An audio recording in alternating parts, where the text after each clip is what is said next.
we're going to continue our journey with the Yoga Sutras. So we're going through this lovely book with the translation by Swami Satchidananda. And today we're on Sutra 1.5. So I'm going to begin with a reading. This one's pretty self-encapsulating. So I'm not going to need to give any background today. All right, so Sutra 1.5, Vritaya Panchataya Klishta Klishta. And in English, the translation from Swami Satchidananda says, there are 5 kinds of mental modifications which are either painful or painless. All right, so the mental modifications being the vrittis, the things that crowd our mind, that are present in our mind on a pretty continuous basis, unless we're very adept at this practice. And so what he's saying is that they're either painful or painless. So there are 2 categories, if you will, of our fluctuations in our mind. I love what he explains in the commentary. I'm going to read from this today because I think it's very straightforward. It's the middle paragraph on page 10 if you're following along. He said, instead of the terms painful and painless, we might be able to understand this point better if we use 2 other words. Call them selfish thoughts and selfless thoughts. The selfish thoughts ultimately bring pain.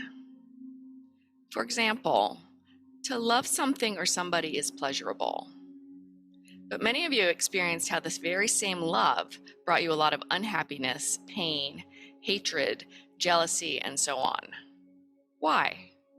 Because that love was not a pure love, but was based on some expectation in return. Woo. There was selfishness in it. The expectation may be anything, a little financial comfort, some publicity, or a little physical pleasure. With this expectation, love seldom lasts long. So love, though it appears to be a painless thought, ultimately ends in pain. It is based on selfishness. 5 kinds of mental modifications, which are either selfish or selfless.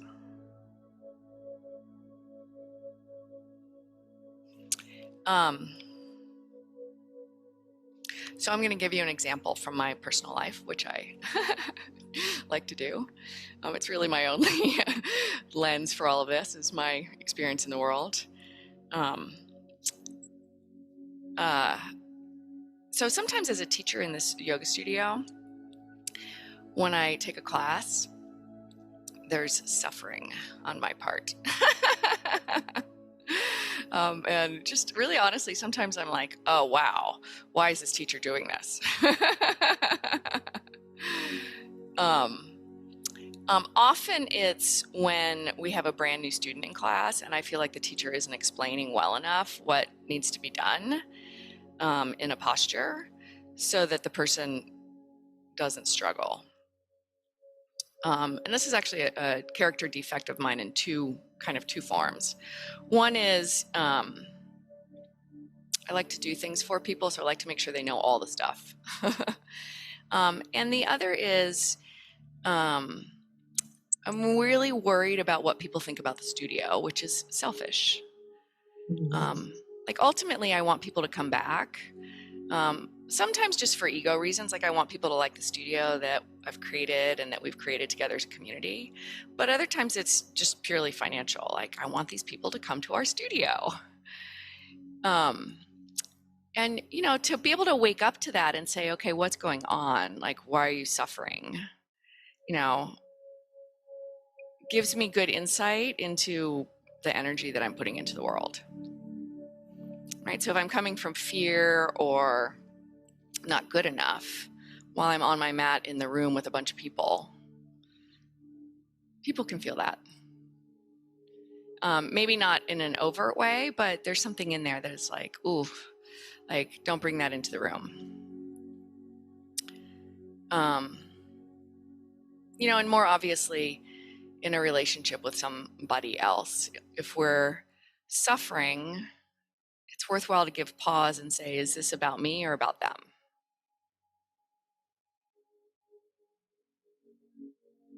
So, selfish or selfless? It's a good question. One of my favorite things that he says at the very end of this section, let me see if I can find this. I lost my page. Is this.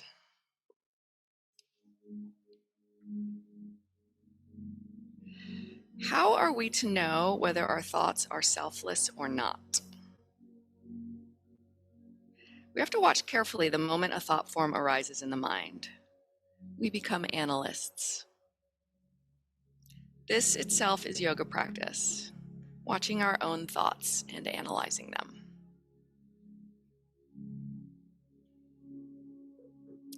So that's what we're going to do this morning. We're going to watch our thoughts and we're going to get curious about them. So with that, I'm going to mute you guys. We'll have some time to talk at the end. I'm going to do that now. And take your seat, your seat for our practice.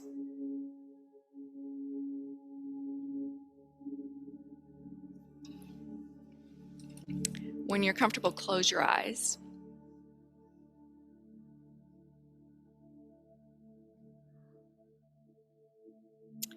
And check in with your foundation. So the thing you're upon.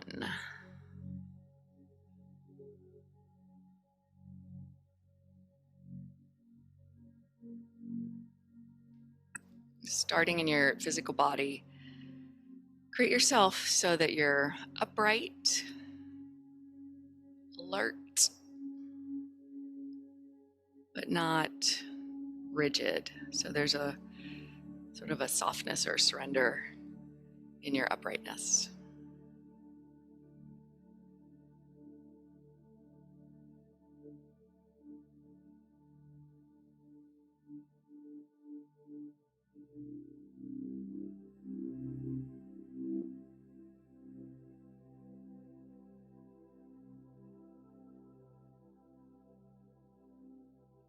Bring your attention to your breath for a few moments.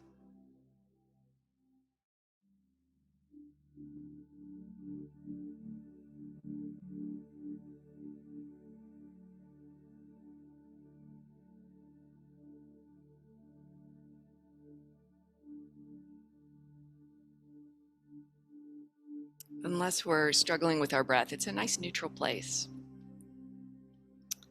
Observe your breath for a few moments, just as it is, without adding anything. So without adding judgment or any kind of pain. Just the breath.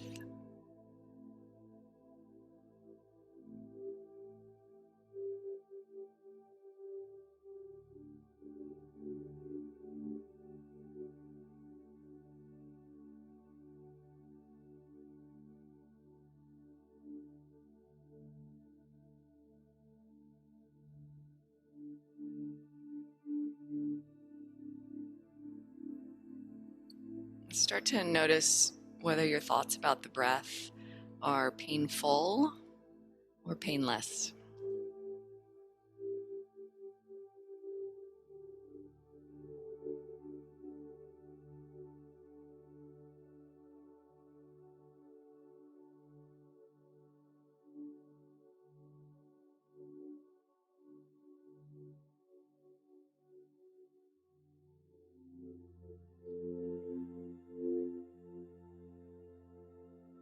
I would qualify self-judgment or critique as painful. So if there's any element of not enough, not right, just observe that and come towards painless.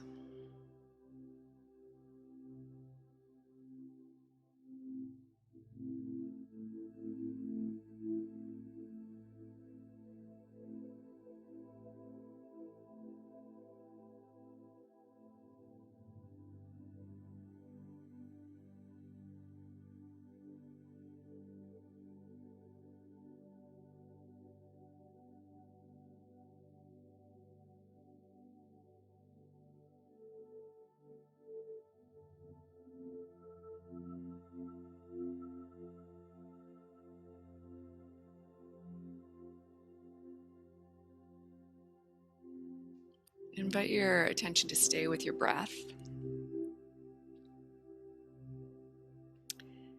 but hold loosely on the breath. So there's no sense of gripping or striving, it's just attention.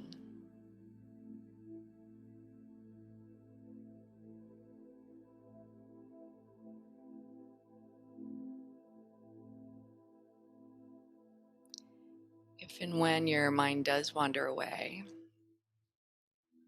give it a moment to elaborate, to do what your mind is designed to do, to think.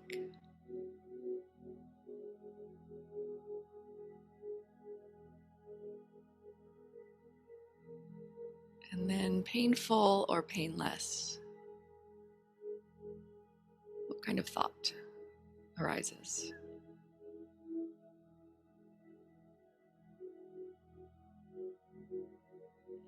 If you can't distinguish painful or painless, maybe selfish or selfless.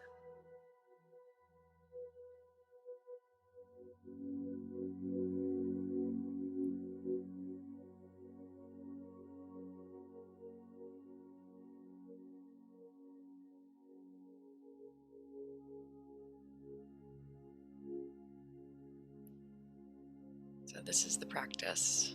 A thought arises, painful or painless, selfish or selfless. And then back to the breath.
Invite a half smile when your mind wanders. Label your thoughts and gently come back to the breath.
painful or painless?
Self-full or selfless?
Take a fuller breath.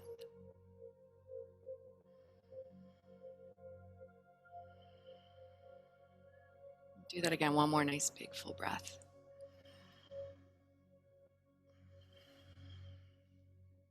When you're ready, you can open your eyes.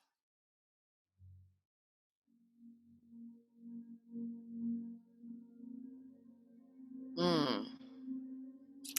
Thoughts, insights, questions? I had one thought of a pair that went together with your thoughts, observations, or are you making judgments? Mm. Yeah, they quickly turn from one to the other sometimes. Yeah.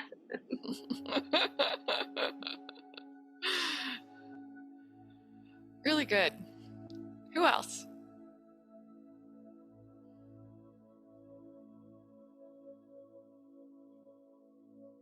I think he may have spoken about this in his commentary, but if not, one thing that helped me is around relationships and love.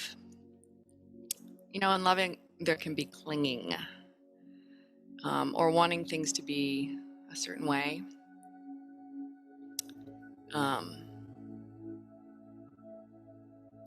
And I think with animals, it's a little bit different.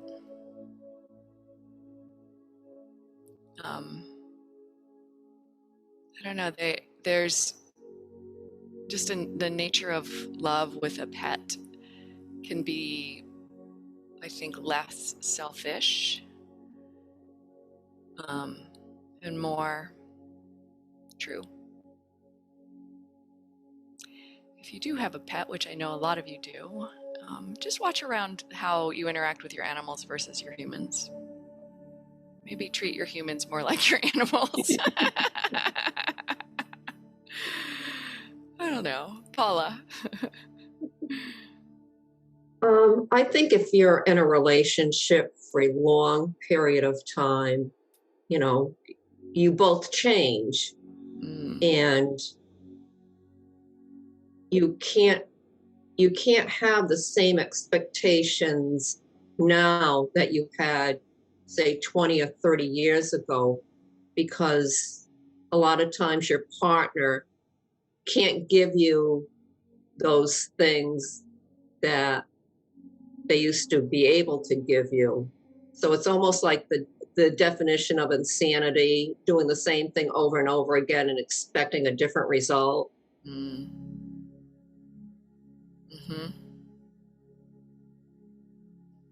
Yeah. People are complex. Yeah. And our relationship with people, or at least with their outer nature, is complex. Outer nature to outer nature relationships are very complex. We bump into each other a lot. And I think this practice is about peeling back some of that and seeing who we really are.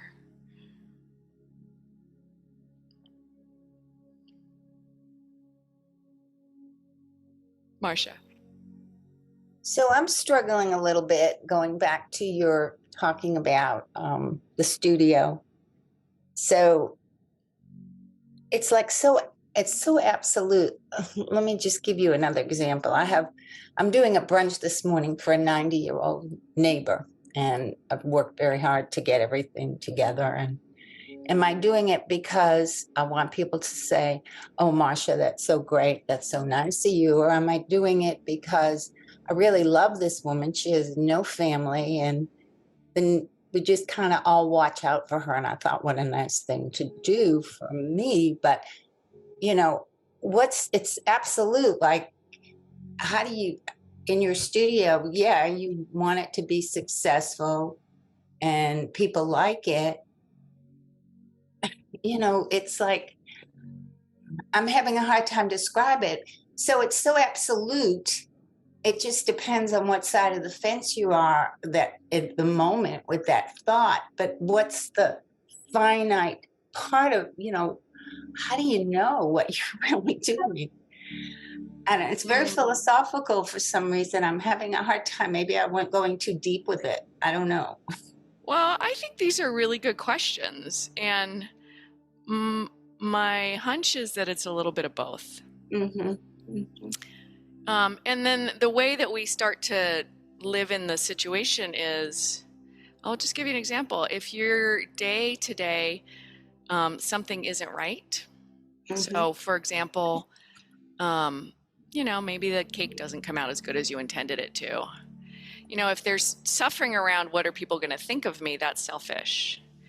If it's like, oh, well, whatever, you know, we're just going to have a good time today because we're with good people, then that might be a more selfless reaction. I lost you or something. I don't know if I'm still on, but.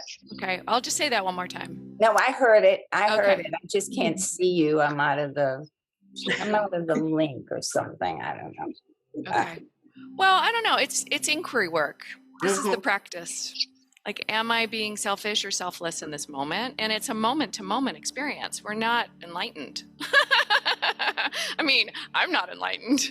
If you guys are, you should be teaching this class. Or maybe not, because we wouldn't relate to you. But Marcia's on the path because she is watching her thoughts and analyzing them. That's Yeah. exactly what you're supposed to do. She's thinking about, well, am I doing this for me? Am I doing it for the neighbor? And I think you can do both. You're doing a good thing, but you're not doing it for the praise. You're doing it for the neighbor. I really am. That's the way I feel, but And that's what it is. yeah. But then you go to the other point too. So yeah. Yeah. It's, this is life. This is why I'm we not practice. enlightened. You're absolutely right, Kate.